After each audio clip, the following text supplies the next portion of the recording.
নমস্কাৰ বন্ধুসকল, মোৰ নাম কাৰন। আজি ভিডিঅ'লৈ আপোনালোকে চাই আছে যে দুটা বৰ্তমান 5G মোবাইল আমাৰ ইণ্ডিয়াত লঞ্চ হৈ পৰিছে। তো দুটা 5G মোবাইল, এটা Realme X50 Pro আৰু এটা হৈছে iQOO 3। এই দুটা 5G মোবাইল বৰ্তমান ইণ্ডিয়াত লঞ্চ হৈছে। আপোনালোকে কনফিউজ হৈ আছে যে কোনটো মোবাইল ভাল হয় আৰু আপোনালোকে কোনটো মোবাইল কিনিব লাগে। তো এই ভিডিঅ'টো মই কম্পেৰিজন কৰিছো দুটা 5G মোবাইলৰ। তো ভিডিঅ'টো বহুত ইন্টাৰেষ্টিং হয়, শেষলৈ চাই থাকক ভিডিঅ'টো। আৰু যদি ভাল লাগে আমাৰ লাইক কৰিব, শ্বেয়াৰ কৰিব আৰু আমাৰ চেনেলটো এতিয়ালৈকে যদি সাবস্ক্ৰাইব কৰা নাই তো আমাৰ চেনেলটো এতিয়ালৈকে সাবস্ক্ৰাইব কৰি দিব। তো বিনা টাইম वेस्ट কৰি আজি ভিডিঅ'টো সোনকালে আৰম্ভ কৰি দিওঁ। বন্ধুসকল, আগতে আমি যদি ইয়াৰ Realme ডিসপ্লে কথা কওঁ তো ইয়াতে আপোনালোকে চাব যে ইয়াতে 6.44 ইঞ্চেছৰ full HD plus super AMOLED display with Corning Gorilla গ্লাছৰ প্ৰটেকচনৰ লগত আহিছে। আৰু যদি ইয়াতে আমি কওঁ যে iQOOৰ কথা, ইয়াতেও 6.44 ইঞ্চেছৰ full HD plus super AMOLED display with Schott Xensation প্ৰটেকচনৰ লগত আহিছে। ইয়াতে যদি আমি iQOOৰ body to screen to body ratio কথা কওঁ, ইয়াতে আপোনালোকে 92% স্ক্রিন টু বডি রেশিও iQOOত দেখা পাব।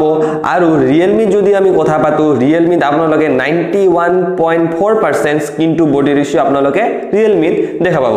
যদি ইয়াতে আমি কওঁ Realme রিফ্রেশ ৰেটৰ কথা, তো ইয়াতে 90 Hz ৰিফ্ৰেশ ৰেট আপোনালোকে Realme দেখা পাব।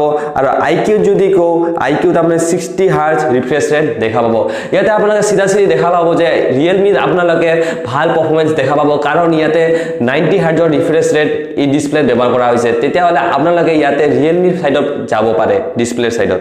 যদি আমি সেলফিৰ কথা পাতো, ইয়াতে আপোনালোকে Realme দেখা পাব ডুৱেল পাঞ্চ হোল ডিসপ্লে ক্যামেৰা দিয়া আছে Realme। আৰু iQOO যদি কথা পাতো, ইয়াতে আপোনালোকে সিঙ্গেল পাঞ্চ হোল ডিসপ্লে ক্যামেরা দিয়া হৈছে আপোনালোকক iQOO।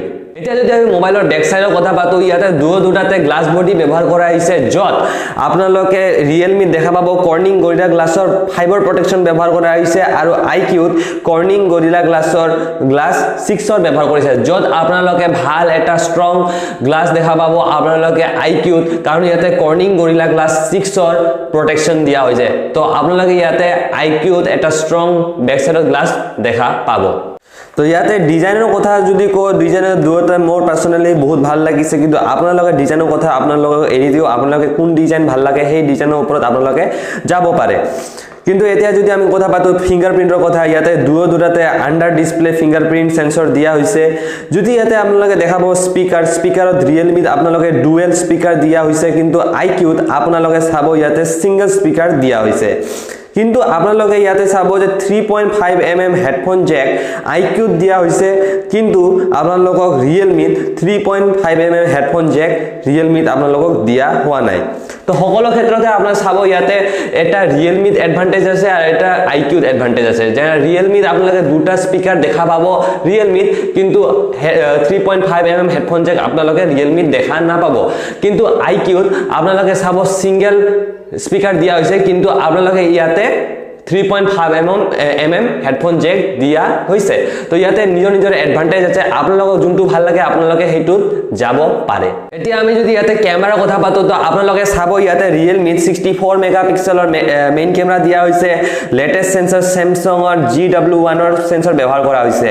ইয়াতে আল্ট্ৰা ওয়াইড এংগেল 8 মেগাপিক্সেলৰ দিয়া হৈছে, টেলিফটো লেন্স 12 মেগাপিক্সেলৰ আৰু ডেপথ সেন্সৰ আপোনালোকক ইয়াতে 2 মেগাপিক্সেলৰ ডেপথ সেন্সৰ দিয়া হৈছে।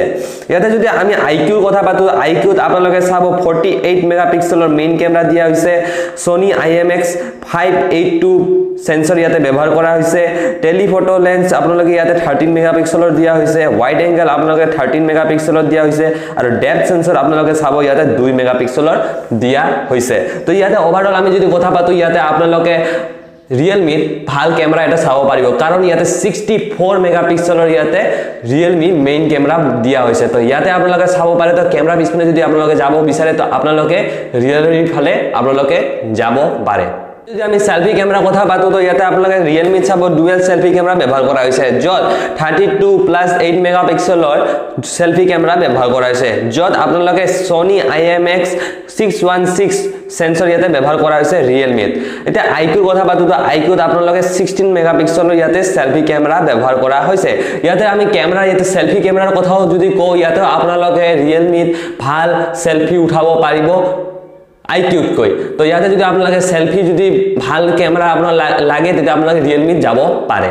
আমি প্ৰচেছৰৰ কথা পাতো ইয়াতে আপোনালোকে Realme আৰু iQOO দুটা মোবাইলতে Snapdragon 865 ৰ প্ৰচেছৰ দিয়া হৈছে য'ত দুটা এটা পাৱাৰফুল প্ৰচেছৰ হয় তো ইয়াতে আপোনালোকে যিটো মন এটা যদি ষ্ট্ৰং মোবাইল লাগে আপোনালোকে যিকোনো মোবাইল দুটাৰ ভিতৰত যিকোনো এটা মোবাইল কিনিব পাৰে কাৰণ ইয়াতে দুটা প্ৰচেছৰ ইয়াতে একে প্ৰচেছৰ ব্যৱহাৰ কৰিছে আৰু ভাল প্ৰচেছৰে দুটাই হয় য'ত আপোনাৰ মোবাইলটো ষ্ট্ৰং বনাই দিব আমি মালপানিৰ কথা পাতো তো ইয়াতে আপোনালোকে iQOO দিব লাগিব 12GB RAM 256GB storage 5GB ৰেণ্ডৰ লগত আপোনালোক দিব লাগিব 44,990 rupees আৰু আপোনালোকে যদি 6GB RAM লয় 128GB ষ্টৰেজ 4GB RAM লয় তেতিয়াহলে আপোনালোকক দিব লাগিব 36,990 rupees 8GB RAM 256GB storage 4GB RAM যদি আপোনালোকে লয় তেতিয়াহলে আপোনালোক দিব লাগিব 39,990 rupees আপোনালোকে ইয়াতে যদি